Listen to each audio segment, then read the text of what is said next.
Alright guys, we have a lot to talk about in today's video, so we're going to hop straight into it. A little bit about the gameplay. Absolute rubbish. I should have 150% won this. I don't know how I did. You have to stay till the end to watch what happens and leave a comment on what you think, because in my opinion I won this and Fortnite robbed me.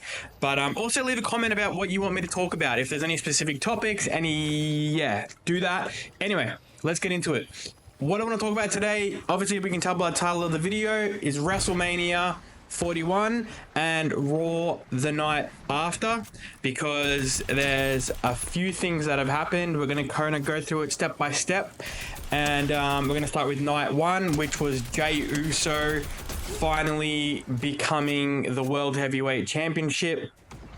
I watched the whole thing. I live tweet it. So anytime that I can actually watch WrestleMania Raw or any sort of WWE, I've rekindled my love for it. And because it's now on Netflix and it's very accessible for us in Australia to watch now. So follow me on Twitter. Links obviously in the description. But he defeated Gunther. Now, if you saw the lead up to WrestleMania with Gunther and Jey, he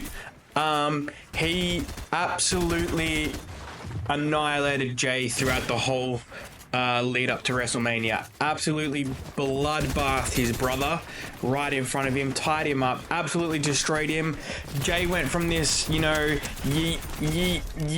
guy to, loving, happy, to just an absolute brutal, bloody, didn't say yeet once, and just absolutely changed face. So during the fight, what did he do? It was a good fight. It was a good match. He absolutely just stuck through it all. He gave Gunther a few power bombs, spears, and then what ended up getting the victory was it was a sleeper hold. And if you don't know, now you know. Gunther's sort of kryptonite, you would call it, is sleeper holds and any sort of submission moves. He just always taps out. So if you kind of put that together before you watched it, fantastic. If you didn't, you didn't. And what is this? This is just shown that Jey Uso is now a main eventer. He's always been in a tag team, always been, tag division with a tag team, and now has made that step up to main event worthy and world heavyweight title worthy, and he's a contender for big stuff. I think he'll be doing the WWE Undisputed very soon. And as Triple H has said in an interview somewhere, he thinks Jey's great and wants to fast track him. But next match after that was the tag team championship. That was between the New Day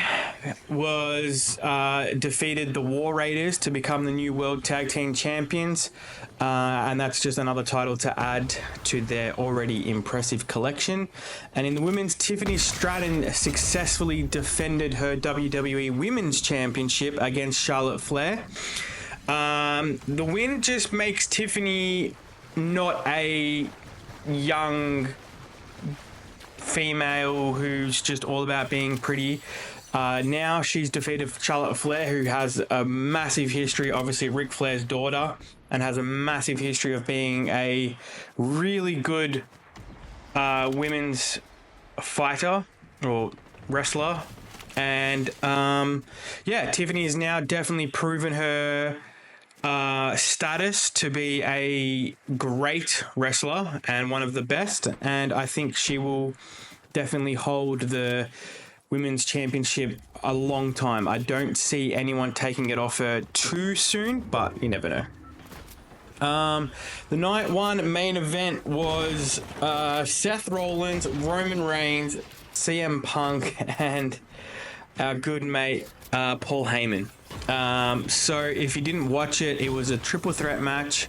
Tables were getting smashed, chairs were flying, and it was definitely the best match for the whole of WrestleMania. The whole WrestleMania period. I stand by that. Paul Heyman, during the match, towards the very end, gave a chair to Punk to look like he was betraying Roman Reigns. He then nutshotted Punk to give the chair to Roman, who then ended up getting nutsacked for Paul to do the ultimate robbery and give the chair to Seth Rollins, who ended up hitting Roman Reigns in the back and taking the victory in that triple threat match. And the new alliance is now Heyman and Seth Rollins. Later on in the video, we'll talk about what happened at Raw the next night, but that was one hell of a crazy fight match. And yeah, man, how that story develops is going to be crazy. Night 2.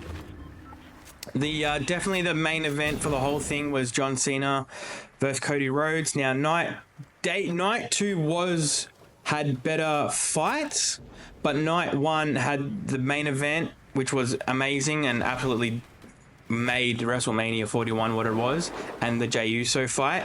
But also the tag team championship in night 2 was amazing with Liv.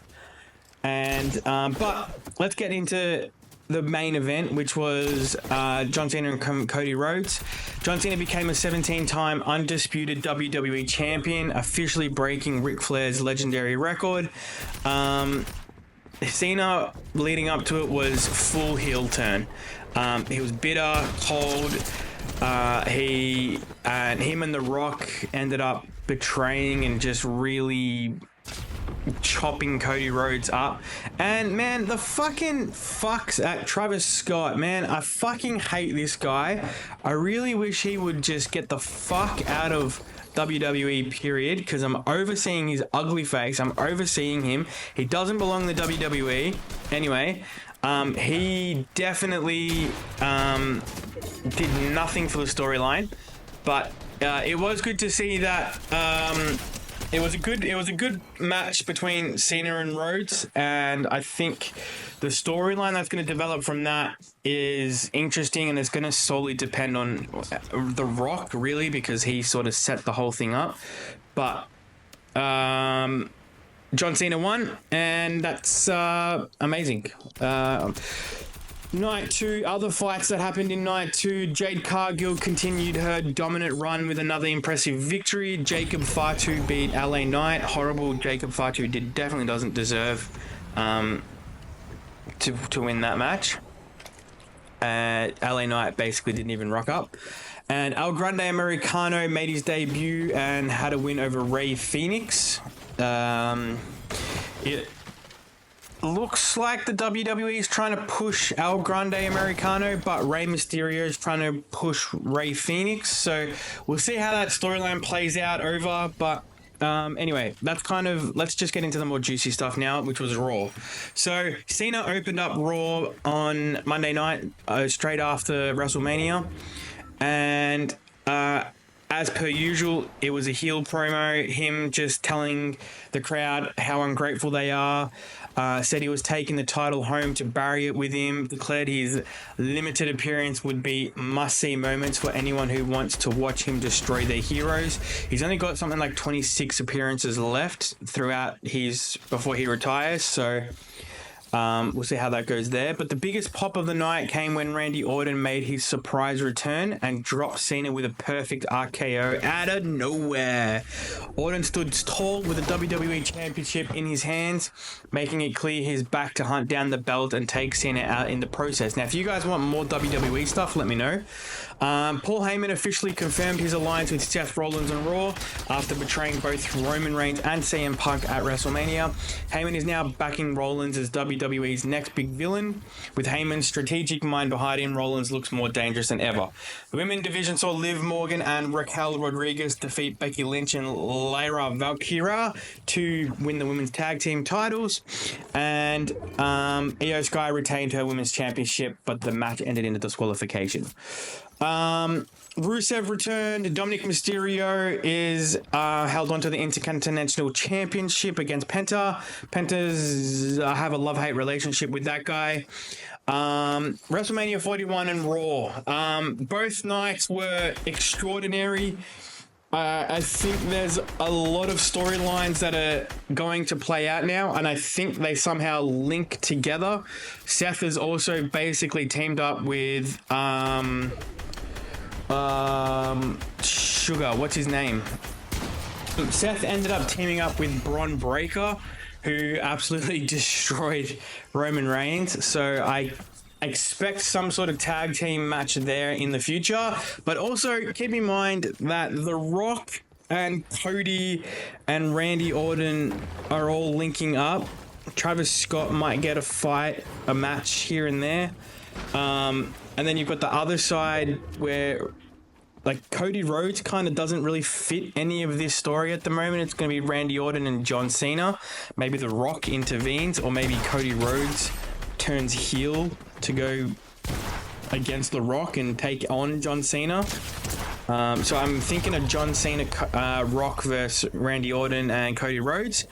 And I'm seeing a Roman Reigns and CM Punk. Roman obviously throughout this whole WrestleMania lead up and WrestleMania never really betrayed Punk in any sort of way. He always kind of had a soft spot for him, but always sort of went against Rollins. So if you guys want a more in-depth, not a 12-minute video, but like a 20-minute video, let me know, because there is a lot happening right now. But WrestleMania and Monday Night Raw after Mania was crazy, and there is a lot of storylines that need to be coming out. So leave a like, subscribe, watch the video, and speak to you guys on the next one. Thank you. Bye.